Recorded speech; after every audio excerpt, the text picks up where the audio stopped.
We know what it's like to not have a SoCon starting here, okay? I grew up here, I'm a native. The first year of SoCon here in Asheville was my freshman year in high school. I've told this story so many times, I won't tell the full version. But those of you that know I got pulled out of high school classes unexpectedly and brought to SoCon to watch it. My grandparents brought me. I was hook, line, and sinker. We had it for 12 years then the tournament went away. And those were dark times here.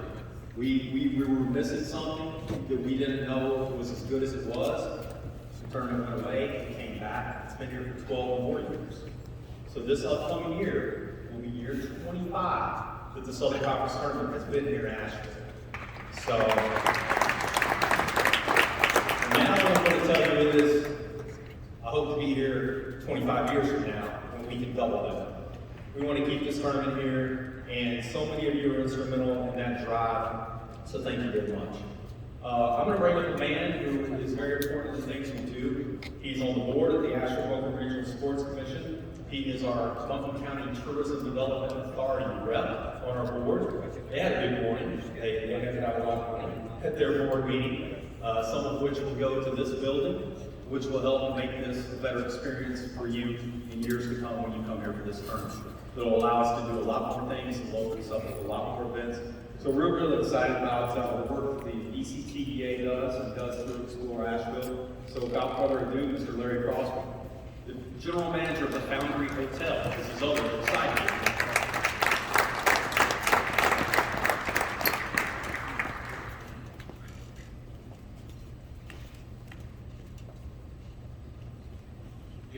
Good afternoon. What a beautiful day. Thank you for that weather, Chris. So welcome to Asheville. What an exciting day. As you mentioned, I'm Larry Crosby, the General Manager of the Foundry Hotel. We're located in the Block neighborhood in downtown, the historic African American Business District. And a member of the BCTDA board, and as I mentioned, also a board member of the Regional Sports Commission. The whole Explore Asheville team believes in the power of travel and the power of sports. When they come together, magic happens for communities like ours. Over its 40-year history, the TDA has a long history of supporting sports development in Asheville and Buncombe County. Through the Tourism Product Development Fund, we've committed more than $5.6 million in upgrades and improvements to this facility alone, and more to come as of this morning, including $2 million to secure the return of the Southern Conference basketball tournament to Asheville in 2010. Earlier this morning, as I mentioned, we approved another $1.6 million in new investment for the Civic Center upgrades to attract more and more varied events. We're delighted to be a part of this Media Day today for SoCon, and grateful for the Commissioner Michael Cross and the entire SoCon team for their partnership and belief in our community. So once again, I want to thank you on behalf of the BCTDA Board, Sports Commission, myself as a resident community member. Thank you.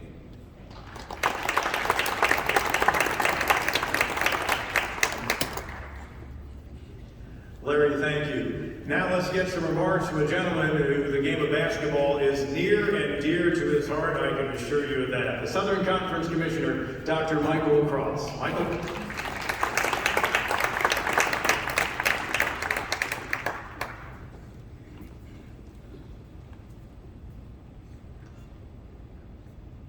Thank you, Pete. This is the first opportunity I've had to experience Media Day here in Asheville and see in person the passion for SoCon basketball. And building on that passion, developing a strategy to ensure that basketball continues to be a central and integral part of the Southern Conference is crucial. You'll note that I'm purposely emphasizing that we are the Southern Conference as a nod to our status as the 5th oldest athletics conference in the country, dating back to our founding in 1921. A century that has seen many memorable moments, teams, athletes, and coaches. Ensuring the next century of SoCon athletics will require us to think creatively, move purposefully, and align our actions with our goals to build on SoCon's notable strengths: strong institutional leadership, academic excellence, diverse institutional missions, and a tight geographic footprint. In just over 100 days as commissioner, I've learned a lot and still have much more to learn. Listening to the ADs, the SWAs, faculty athletics representatives, coaches, student athletes, and CEOs from across the conference during my visits to all 10 campuses this summer has already informed our forward progress. And I want to share a few recent initiatives from the past 3 months so you have a sense of the pace and direction we are moving. In July, we broadcast Football Media Day live on ESPN Plus for the first time ever. And we're doing so again today with today's Media Day. And with today's Media Day, we expanded our basketball coverage to ensure strong social media presence for all 18 of our teams. To that end, we've partnered with Steffi Sorensen from ESPN and the SEC Network, as well as Jeff Goodman and Rob Doster from the Field of 68 to borrow their soapboxes so that our athletes and coaches can effectively tell their stories. We're excited about these partnerships and appreciate the coverage from all the talented media here who are here to talk about SoCon hoops. August saw us bring our multimedia rights and corporate sponsorship efforts in-house. The SoCon now has staff based here in Asheville, focused on making sure the community and the surrounding region know about the opportunities to grow and support their businesses through the conference.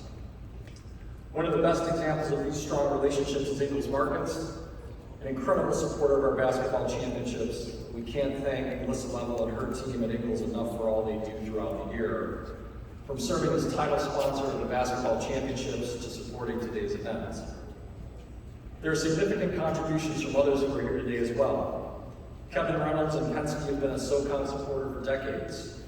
Chris Smith and Madison Davis from the Asheville Buncombe Regional Sports Commission, Larry Crosby from Buncombe Tourism and Development Authority, Tina Porter and Mike Brzanek from Explore Asheville, and of course the team here at Harris Cherokee Center led by Chris Corll. All of these people are integral to creating an amazing week of basketball and making it the best event possible. And we thank you for all you do to help support our teams throughout the course of the year and in this event specifically. August also saw the launch of a refreshed conference logo. As an extension of that refreshed brand, we developed new logos for the Eagles SoCon Basketball Championships, which you can see behind me on the floor. And that same process will occur across all of our championships with fully refreshed marks anticipated in time for the spring championship season.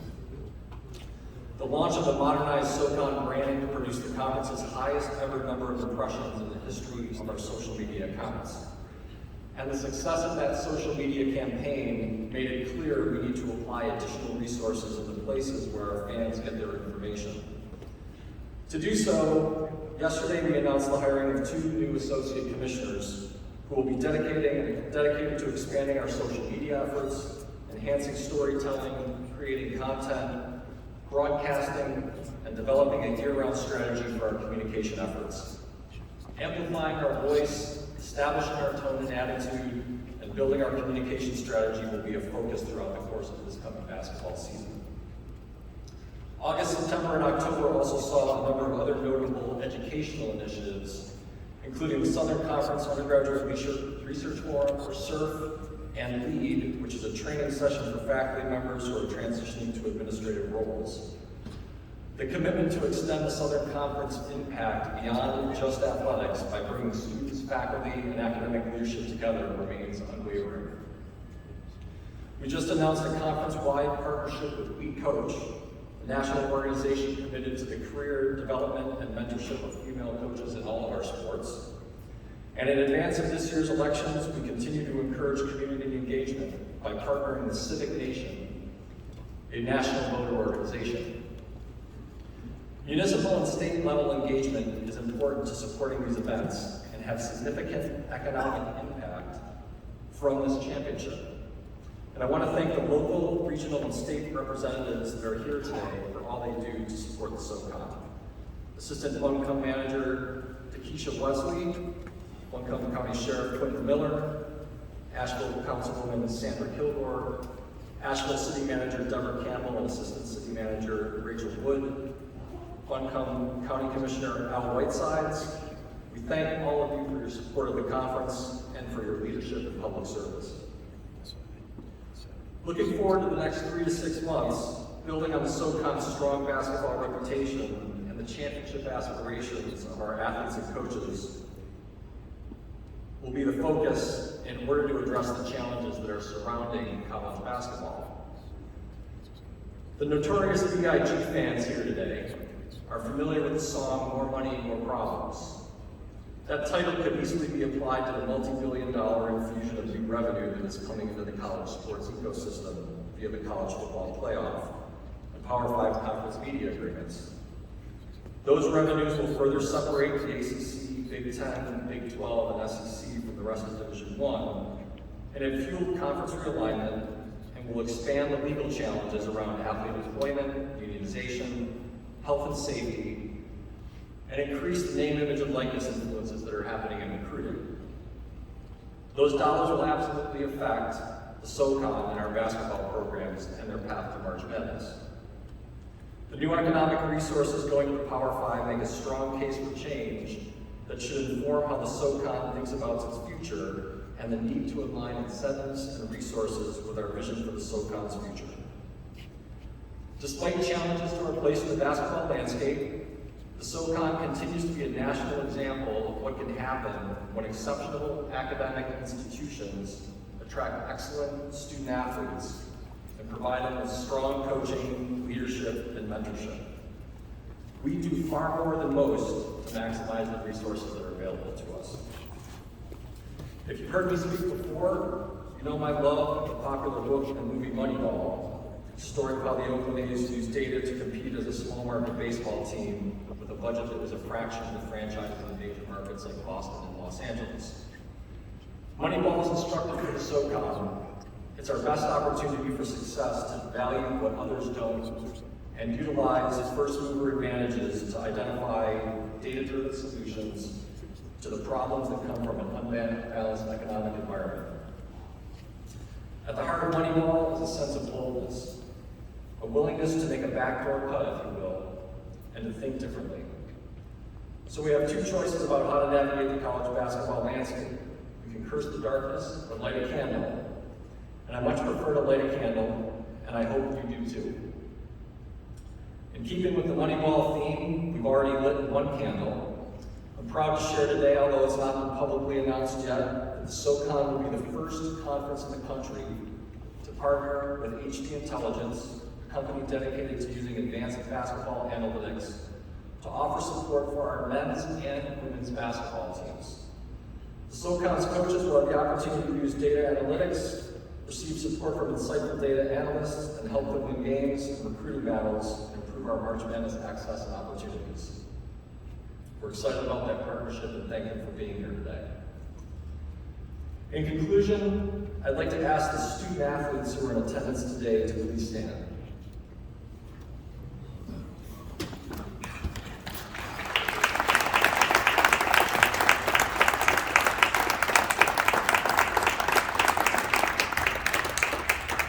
These student athletes are the best of the best in their programs.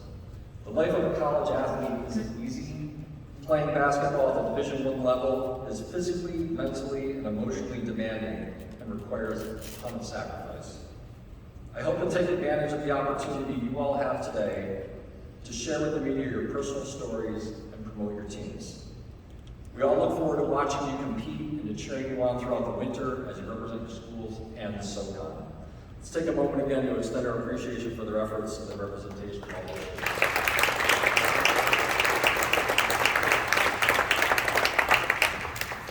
Thank you for formally acknowledging them. That concludes my remarks, and now I'd like to invite Jason Donnelly, Furman's Vice President for Intercollegiate Athletics and the Chair of the SoCon's Athletic Directors Council, to come forward to provide a special recognition for one of his peers.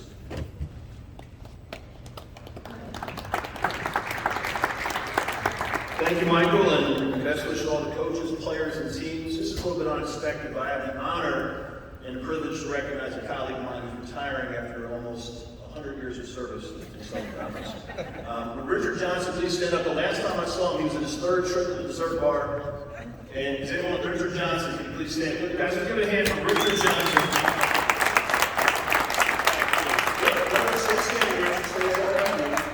So right now, Richard's very nervous because there's a lot of stories that go on around. We jokingly said we would have a roast in his honor. A roast would take all day, so and we don't want to keep you here all day, but this is a man that's very deserving to have this kind of announcement, this type of opportunity to talk about Richard. Fortunately, last night, one of my colleagues took him out to dinner, had a special night, and as the case, anytime you have a conversation with Richard or an evening with Richard, there's usually 3 different things that take place. A lot of stories. The ones that Richard says usually aren't true, so don't believe them. There's a lot of laughs, usually involved some beverages, but a lot of laughs that take place as well. And then the third thing that always happens if you have dinner with Richard, he never pays. So I can guarantee you that Richard did not pay as a part of that dinner. Now, as a part of that, Richard's had an incredible history at the Southern Conference that dates back. And for our student athletes in the room, you should know that he was one of you. He was a student athlete, he was a basketball player at the Citadel. He's been a coach in this league for a long time and transitioned his way to becoming an athletic director. One of the jokes that we have in our athletic director meetings, we often talk about the bylaws. And when something comes up about the bylaws, we look to Richard because he was there at the beginning. The founding of the conference 100 years ago, he wrote the bylaws of the conference. So congratulations, Richard, on everything you've done for the conference with the bylaws. Another thing that strikes me as interesting as a part of an athletic director, at the end of the year, we've got all these different awards. We've got awards, President's Cup, we've got Berman Cup, we've got all these awards that we have. We also take great pride in the Southern Conference in our Sportsmanship Award.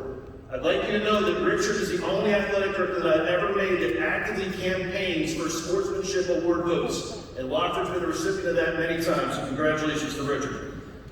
Now, in all seriousness, I can't begin to thank Richard enough. And this isn't just me saying, this is my colleagues, athletic directors, in terms of what you mean to us. His friendship, his mentorship, his love for the profession. He truly loves what college athletics is all about, what the Southern Conference is all about. For me, as a new athletic director, 4 years now in Furman, there is yet to be a single time that we've had a singular accomplishment, whether it be winning football or basketball or NCAA tournament or fundraising, whatever it would be, that I didn't receive a call from Richard Johnson congratulating us on that success. And that's one of the pieces of this Southern Conference that makes this conference so special, is that we compete against each other at all times. But when we leave each other and everyone moves on to the NCAA tournament, we root for each other. And that's something that Richard has fostered as a part of that sportsmanship that he believes so strongly in. He's also quick to remind me every time we talk that I'm the worst AD from Furman he's ever met. And he gives me all the names of the ADs or his friends that are better than me. And I appreciate John Block and Gary Clark and Mike Buddy. I know I'm the worst of the bunch. Now, in terms of Richard's impact, graduated from the Citadel, had a special career playing there, went back to be an assistant coach for Les Robinson for 9 years. He was a head coach at Wofford. He earned over 200 wins during a period of time when they were transitioning up to Division I. He became the athletic director at Wofford and has presided over the most successful history in the history of Wofford University, Wofford College, for what they've done with their athletic department, building big buildings, winning championships, developing coaches, promoting student athletes. And we couldn't be more proud of what you've done, Richard. And twice he's been elected the FCS Athletic Director of the Year for the entire nation, 2-time winner of that prestigious award. And in spite of all those things, Richard's greatest legacy will be to his family, his loving wife, his children, his staff, Elizabeth, Rob, who's here, his coaches, his student athletes, his greatest pride. But what we will remember Richard by, and the reason I think he deserves recognition on that wall of SoCon greats, is for being a champion for student athletes, for being a champion for Wofford College, and for being a champion for the Southern Conference.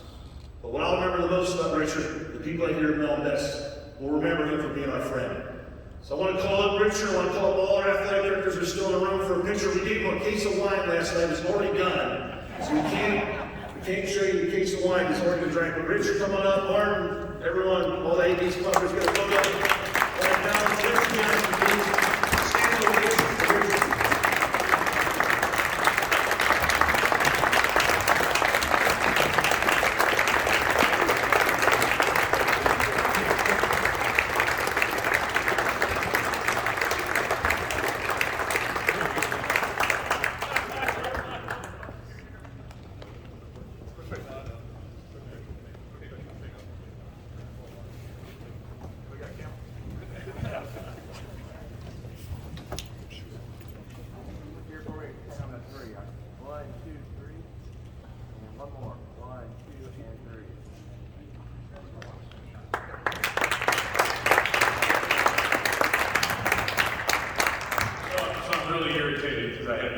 I didn't want that. In my perfect world, I would have gone home on Friday and told the staff, hey, I won't see you on Monday. But it's been a great pleasure being in this league. I came in this league in 1972. That makes you feel old. As a freshman at the Citadel, I recruited that young man's father back there, played at the Citadel. I recruited that basketball coach there, who's an unbelievable coach, to come back to Citadel for a second time. And it's been a great run here. Love my time at Wofford. My colleagues in the room as ADs, the SWAs, the FARs, the commissioners. Ingles been a great partner for us at Wofford as well as here in Asheville. And I think the Southern Conference represents the best in college athletics. I really believe that. And as I retire and I can watch any game I want on TV, it's going to be ESPN Plus, and it's going to be Southern Conference basketball. I don't care about the rest of it. I care about Southern. Thank you for a great one. Appreciate it.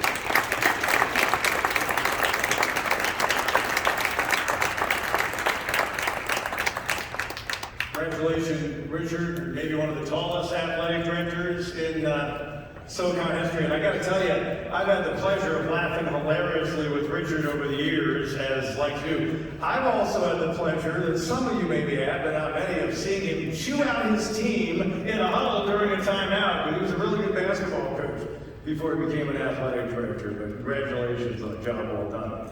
So we'll conclude this portion of the day by giving you the superlatives and the preseason polls as we get into the conference season and a few weeks down the line and we get ready for the season. So first off, let us look up at the screens and we will have our preseason polls, and it's a kind of a mixed bag on either side.